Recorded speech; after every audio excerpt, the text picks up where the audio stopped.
Bueno, muy bien, Marcelo. Muchísimas gracias. Bueno, en alguna medida, finalmente, el gobierno tomó las decisiones muy antipáticas, obviamente, muy complicadas, pero, como lo dijimos nosotros aquí desde el primer día después de las elecciones y de las PASO, bueno, digamos, lo único que no puede hacer un gobierno es quedarse sin reservas. Ajá. Eso ya hemos aprendido de la historia que nos ocurrió y de las tragedias económicas que hemos tenido. Y tampoco lo que no se puede volver a repetir en la Argentina es estafar a la gente que tiene su patrimonio, sus ahorros en los bancos. En alguna medida ya la devaluación que viene ocurriendo representó lógicamente una pérdida para todos los tenedores de pesos, para los que tienen cuentas a cobrar, para los asalariados, para los que tienen los depósitos. Bueno, esto en alguna medida debía ser encarado y me parece que el gobierno intenta ahora garantizar los depósitos y preservar las reservas del Banco Central, bueno, para que eventualmente cuando haya un presidente electo, en todo caso, el presidente electo y su equipo empiece a transmitir a ver cómo sigue la película en la Argentina, porque la única forma de que vuelvan los dólares a la Argentina y que se resuelva esta cuestión, bueno, es naturalmente presentando un modelo económico consistente y recomponiendo la confianza política. Pero bueno, para eso naturalmente faltan como mínimo los 40 y pico de días que hay hasta las elecciones, y a mí personalmente me parece que es correcto y responsable que el gobierno, bueno, pare la pelota, que terminemos la discusión en todo caso de quién tiene la culpa, o que esa discusión esté para la política y la campaña electoral, pero que eso no afecte naturalmente el ahorro de los argentinos.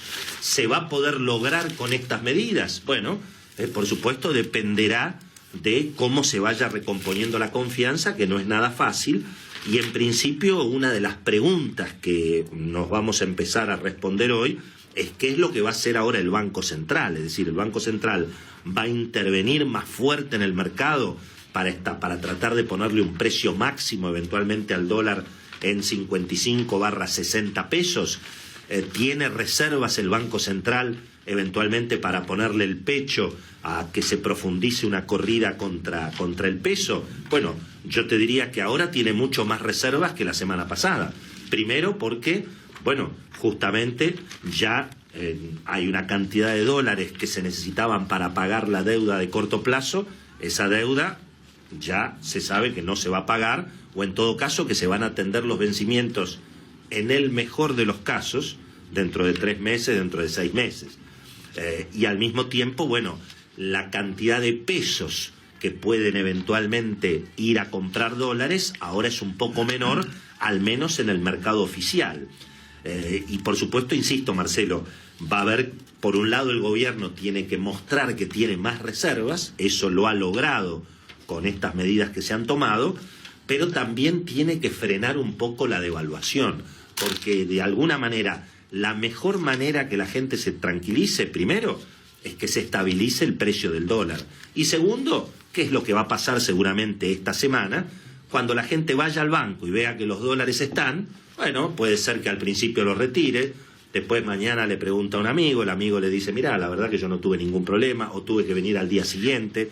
Es importante también, bueno, que es lo que ha prometido el Banco Central, establecer una logística para que los bancos tengan los dólares, para que la gente se quede tranquila. En la medida en que la gente se quede tranquila, va a ir dejando los dólares en el banco. Me parece un dato también importante hoy, Marcelo. Atención, un llamado importante a las autoridades policiales. Es importante que la policía tenga en cuenta que mucha gente asustada lamentablemente va a ir a los bancos, va a retirar el dinero y se lo va a querer llevar a la casa. Y por lo tanto va a haber problemas en las puertas de las sucursales de los bancos, puede haber salideras. Por eso es muy importante que la policía entienda que en estas semanas hay que reforzar, obviamente, la vigilancia en las zonas bancarias, en las puertas de las sucursales. Obviamente la gente no necesita que uno le explique nada, todo el mundo entiende todo, pero bueno, a tener mucha prudencia en ese sentido, porque lógicamente es lógico que mucha gente se asuste, pero realmente las medidas que se tomaron justamente van en orden a garantizar que el que tiene dólares va a cobrar dólares, puede ir a cobrarlos hoy, puede transferirlos. Ya hemos hablado básicamente de todas las medidas, ¿no? Hoy es feriado en Estados Unidos, eso en alguna medida puede ayudar, a que no haya un impacto tan grande en lo que puede ser ahora el dólar libre total o el dólar, digamos, sin restricciones, que va a surgir obviamente del contado con liquidación. Ya aclaró el Banco Central que va a estar permitido el contado con liquidación, tanto para las personas como para las empresas, no va a estar permitido para los bancos. Y eso está en orden a que el gobierno quiere que los bancos mantengan los dólares en la Argentina, precisamente para enfrentar esta situación de desconfianza.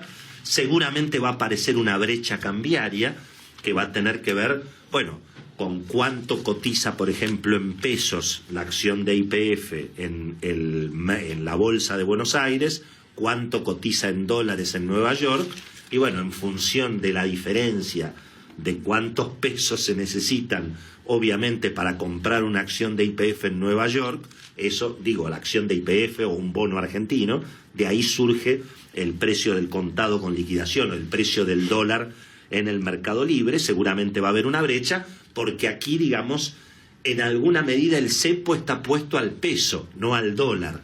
Aquí lo que hay es una restricción para que los grandes jugadores puedan sacar pesos de las cuentas e ir a presionar en el mercado de cambios. Por eso, digamos, ¿quién pierde acá? Y lógicamente pierde las empresas que tienen fondos ahora que quedaron atrapados en las letras reprogramadas, los inversores particulares en los fondos comunes de inversión. Para que te haga una pregunta ahí que es muy importante. Si empresas, por ejemplo, pymes, tienen fondos atrapados en las letras reprogramadas, sí, señor, y esa guita de capital de trabajo, ¿cómo hacen? Ahora les autorizaron que van a poder pagar impuestos y cargas sociales, y naturalmente van a tener dificultades. ¿Y por qué no impuesto a las ganancias o IVA? Sí, creo que van a poder pagar impuestos. Todo eso es lo que se va a tener que resolver en una medida que es muy controvertida, que es precisamente no pagar las deudas en pesos. Ahora, mucha gente dice, ¿cómo puede ser que el gobierno defolteó los pesos? Lo hace desde ya, que es una enormidad y es un incumplimiento, pero lo hace para evitar que cuando sean los vencimientos de esas letras en pesos, haya 20.000 millones de dólares que vayan a presionar al mercado del dólar. Y entonces ahí se puede generar una situación, naturalmente, de un golpe devaluatorio mucho más fuerte que desate todavía una corrida peor. Naturalmente que es una medida complicada. Yo creo al mismo tiempo que se van a empezar a presentar amparos en la justicia, como ya había la semana pasada, porque las empresas van a decir, esta plata es mía. Hay una curiosidad política. Todo el mundo tiene el derecho a reclamar lo que es suyo, y no hay ninguna duda que en ese sentido el gobierno está incumpliendo. Pero también es cierto que, parece ahora que todo el mundo tenía plata metida en estos fondos, ¿no? Es como que hay una situación, viste, la Argentina, antes de las PASO estábamos todos fundidos, no teníamos plata ni siquiera para pagar, digamos, un impuesto, y resulta que ahora teníamos toda la guita encanutada. Esto es una chicana, porque todo el mundo tiene derecho y de ninguna manera el gobierno puede no pagar sus compromisos, ¿no? Pero, digamos, dentro del delirio que es la Argentina, aparecen estas novedades que, insisto, de ninguna manera justifican la decisión del gobierno. Simplemente que el gobierno ha puesto un cepo justamente a los pesos para tratar de evitar que vayan a presionar al mercado de cambio. Desde luego que va a haber una brecha cambiaria, porque mucha gente va a decidir eventualmente dolarizarse a pesar de las restricciones que pone el gobierno, pero estas son todas las cuestiones que tendrán que ir resolviéndose en las próximas semanas. En lo inmediato, Marcelo, el gran interrogante hoy es qué es lo que va a hacer eventualmente el Banco Central. Si va a poner una intervención muy fuerte para evitar la compra de dólares, pero también es cierto que hay menos pesos hoy que pueden ir a comprar dólares, porque las empresas ya no pueden comprar. Las empresas que hoy quieran comprar dólares no lo van a poder hacer, salvo que justifiquen porque necesitan pagar una deuda. Hay mucha gente que dice, por ejemplo, yo tengo una hipoteca contra una empresa que me debe dólares. Yo le presté dólares a una empresa, todo blanco, absolutamente blanco, en el mercado totalmente libre. Le presté dólares a una empresa. Esa empresa tomó los dólares contra una hipoteca. Ahora me tiene que pagar los dólares. Pero resulta que esa empresa me va a decir, no te puedo pagar dólares porque no me dejan comprar dólares. Claro. Bueno, en ese caso se supone que la empresa va a presentar su obligación y le deberían autorizar a comprar los dólares para esa obligación. Por supuesto, Marcelo, esto significa una traba muy complicada para el flujo, digamos, de actividad. Van a haber seguramente excepciones, puede haber un marco para cierta corrupción, a quién le dan el dólar al mercado oficial, a quién se lo dan al mercado libre, a quién le autorizan o a quién no le autorizan. Desde luego que es una medida de emergencia hasta que se resuelva lógicamente la cuestión política, pero bueno, vamos a tener todos los días seguramente casos nuevos, algunas dificultades a resolver. Todos los problemas, Marcelo, son mejores si hay reservas en el Banco Central. Los problemas los tenemos igual. La gente pregunta, ¿y esto podría desatar una corrida? La corrida ya se desató, claro. Ya tenemos el problema. Lo que estamos tratando en la era del racionamiento es, como decíamos, en ese bote salvavidas, después del naufragio, estamos los 30 sobrevivientes, hay una sola cantimplora con agua, y bueno, hay que racionar el agua para llegar eventualmente al puerto, que es el próximo 27 de octubre.